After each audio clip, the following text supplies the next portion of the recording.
Bueno, el contexto usted lo sabe y yo quizás no debería repetírselo, pero está claro que el gobierno tiene que tomar decisiones en el corto plazo y que en gran medida, bueno, se lo está presionando. ¿Sabe para qué? Para que tome la peor decisión. Que ya hemos visto que en la Argentina se repite muchas veces, una y otra vez, por determinados intereses. Y este gobierno no quiere cometer ese mismo error. Lo decía el presidente de la Nación en el día de hoy, hablando justamente de la posición que el gobierno argentino no quiere tomar en función de la negociación que se está llevando adelante con el Fondo Monetario Internacional. Impresiona la dureza del Fondo Monetario, teniendo en cuenta que es copartícipe de una especie de estafa a nivel global para la Argentina, que es endeudarla en una proporción magnánima y al mismo tiempo hacerle firmar a un gobierno la imposibilidad del repago. Directamente la renegociación casi garantizada y, por supuesto, como yo le digo siempre, la asimetría que hay entre un acreedor y un deudor, donde siempre el que debe está para perder. Esto decía el presidente. Y nosotros no podemos repetir historias. En este caso, en materia de derechos humanos, tampoco podemos repetir historias en materias económicas. Por eso, nuestra pelea, por más que algunos se disgusten contra el Fondo Monetario, con el Fondo Monetario Internacional, donde firmemente decimos que queremos tener derecho a crecer según nosotros creemos cómo debemos crecer. Tener memoria, simplemente tener memoria y recordar, en ese caso, que cuando los ajustes llegaron, nuestro pueblo padeció. Y solo recuerden el 2001, lo que significó para la Argentina. Y recuerden que el ajuste más cercano que el fondo le pidió a la Argentina hizo desaparecer el Ministerio de Salud, el Ministerio de Trabajo, el Ministerio de Ciencia y Tecnología. Hizo perder 3 baluartes centrales para el desarrollo de un Estado y de una sociedad. Bueno, el plan fue totalmente premeditado, como yo le digo. El plan fue ejecutado a la perfección. Y déjeme ofrecerle una hipótesis esta noche para que la piense, para que la comparta conmigo y en todo caso para que nos ayude a leer lo que nos está pasando y cuáles son las limitantes importantísimas que enfrentamos en este mismo momento. De un lado, lo judicial. De un lado, aquello que es el ordenador de una sociedad. Lo que dice lo que está bien y lo que no.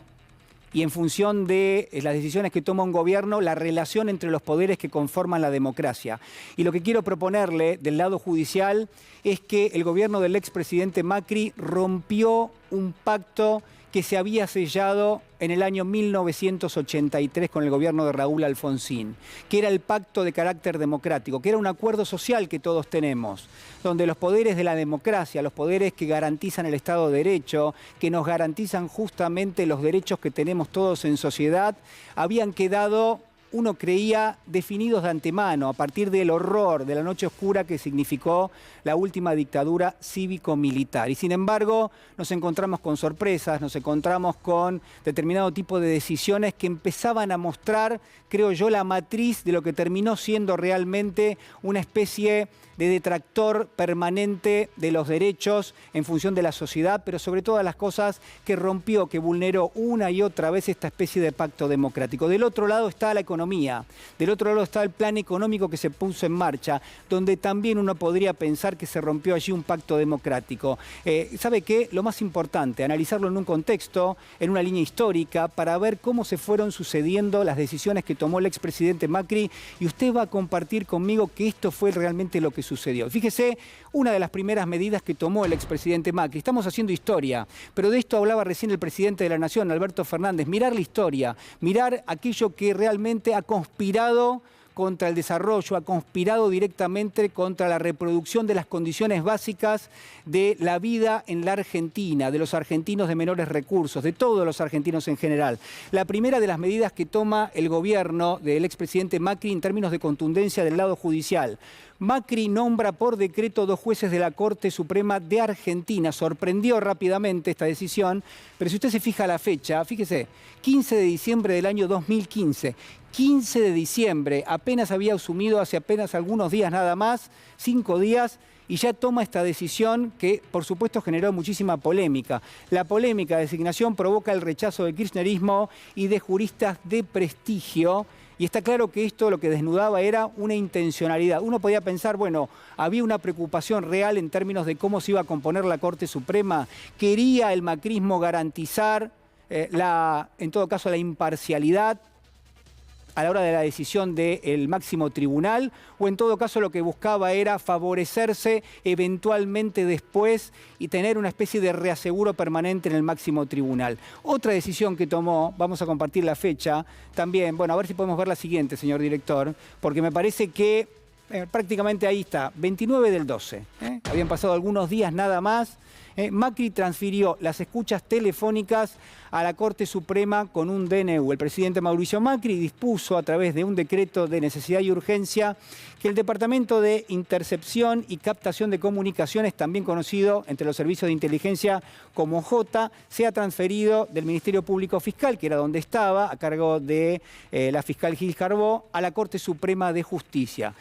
¿Me sigue cómo se van dando las decisiones? Primero, cambios en la Corte Suprema, poner 2 jueces que le son cercanos. Segundo, sacar la oficina de escuchas de lo que era justamente la Procuración y llevarla al ámbito de la Corte Suprema, donde ya se había intentado poner 2 jueces.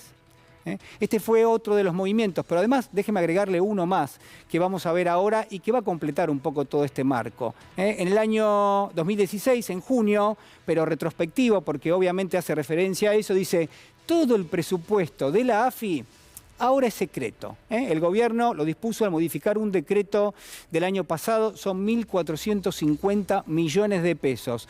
1.450 millones de pesos que pasaban al ámbito de lo privado, al ámbito de lo secreto.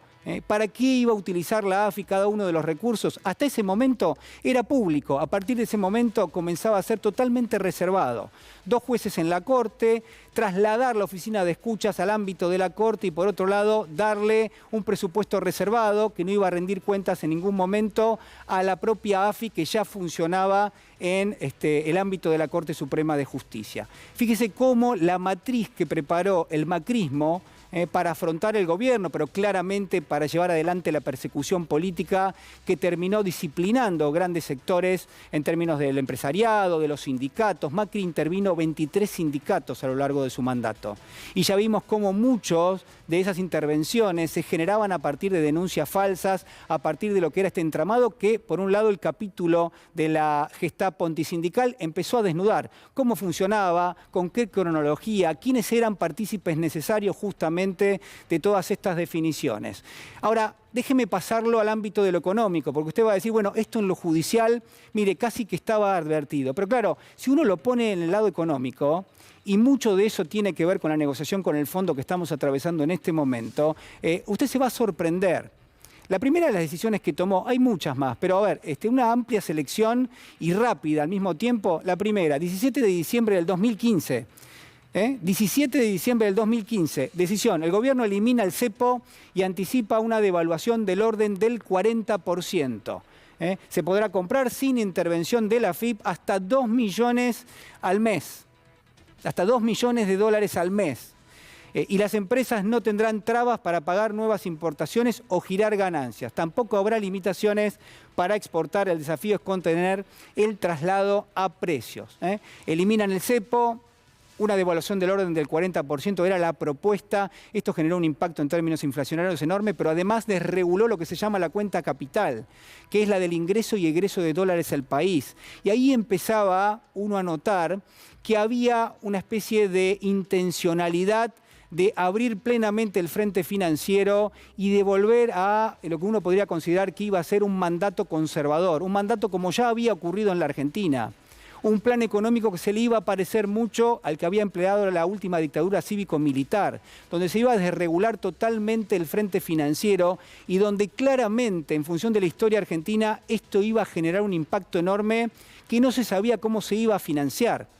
Claro, el gobierno mentía, el gobierno decía que no iba a haber problema, que, usted se acuerda, que iba a haber un segundo semestre exitoso, que iba a haber lluvia de inversiones, y nos mentían sistemáticamente. Otra decisión que se tomó en ese contexto, fíjese, 22 de abril del año 2016, pero también es retrospectivo, Argentina le paga, atención, 9.300 millones de dólares ¿Qué debía a los fondos buitre? El gobierno de Macri pone fin a 14 años de disputas judiciales con sus acreedores. 9.300 millones de dólares se les paga a los fondos buitre en un contexto realmente insólito, ¿no? Donde se estaba dando una negociación dura, donde se estaba tensionando la negociación necesariamente porque había litigios en los juzgados internacionales, porque los propios fondos buitre lo que buscaron una y otra vez era bloquear el gobierno en términos financieros de Cristina Fernández de Kirchner y llevar al poder al expresidente Mauricio Macri. Y estaban jugando su partida.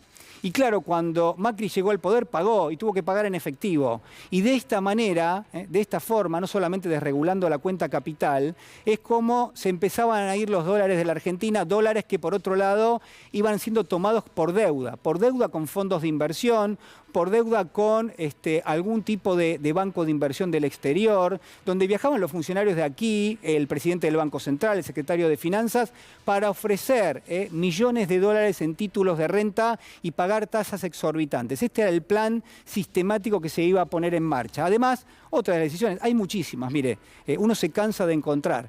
El lunes 14 de diciembre del 2015, todavía estamos en los primeros días del mandato del expresidente Macri, el presidente anunció la eliminación de las retenciones a la producción agropecuaria. Y dice, el presidente Mauricio Macri anunció la eliminación de retenciones impositivas al trigo, al maíz y a la carne, incluida la pesca, y una reducción de 5 puntos en la soja. Era un acto que encabezó en la localidad bonaerense de Pergamino junto a la gobernadora María Eugenia Vidal. Lo que uno se preguntaba en aquel momento era si todo esto era necesario, si el plan no consistía finalmente en desfinanciar al Estado. ¿Para qué? Bueno, para cortar obviamente lo que eran las funciones, las atribuciones que tiene todo Estado y a partir de allí sí generar una regresividad enorme en función de lo que son los derechos y garantías que tienen los ciudadanos en la Argentina. Se desfinanciaba al Estado a partir de cobrar menor cantidad de impuestos, se desfinanciaba al Estado a partir de una estructura que en lugar de ser progresista era regresiva. Recuerde usted que se le empieza a descontar impuesto a las ganancias a las grandes empresas y que está claro que al mismo tiempo se recargaba, por ejemplo, las tarifas de los servicios públicos.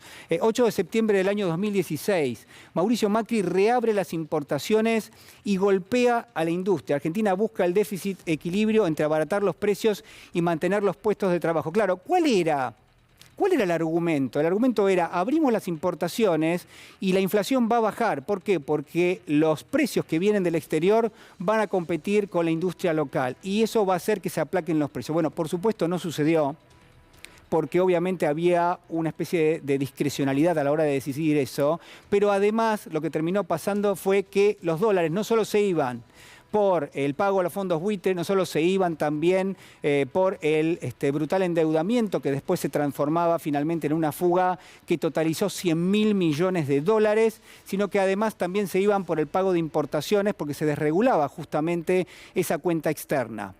Y además hay muchísimas otras decisiones que se iban tomando. Por ejemplo, esto que yo le decía recién. Porque ¿qué pasaba con el bolsillo de los argentinos? No nos podemos olvidar de esto.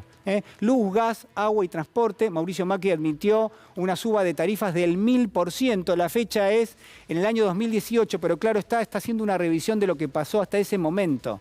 Luz, gas, agua y transporte, la suba de hasta 1000% en función de lo que eran las tarifas.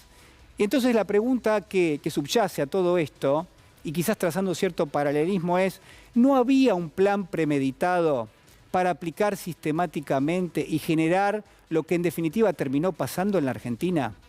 ¿No había al mismo tiempo la intención de terminar golpeando la puerta del Fondo Monetario Internacional toda vez que la deuda, la brutal deuda que se iba tomando con los fondos de inversión, en algún momento, y dado que el plan económico era tan inconsistente, que perdía dólares, que abría las importaciones, que caía la actividad, que subía el desempleo, que estaba pasando todo eso, que las tarifas subían, que bajaba el consumo? Digo, ¿cuál era el argumento para sostener semejante desatino en términos del poder económico de los argentinos y en términos del funcionamiento de la economía? Y de todo eso se dieron cuenta rápidamente los inversores internacionales que habían llegado a la Argentina para sacar partido de la tasa de interés en pesos exorbitante que proponía el gobierno de Macri, pero que después rápidamente tuvieron miedo, se pasaron a dólares y se fueron del país.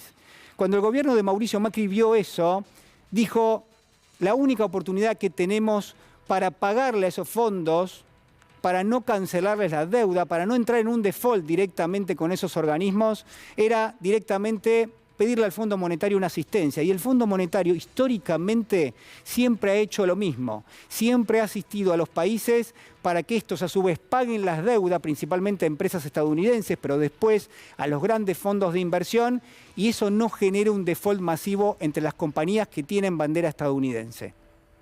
Y así pasó en la Argentina. Esto fue exactamente lo que pasó, como lo reconoció el expresidente Macri hace apenas algunos meses nada más. Claro, uno se pregunta en ese contexto, ¿qué dicen los funcionarios de Macri? ¿Qué decía, por ejemplo, el ministro de Economía? ¿O qué dice hoy, por ejemplo, Alfonso Prat-Gay?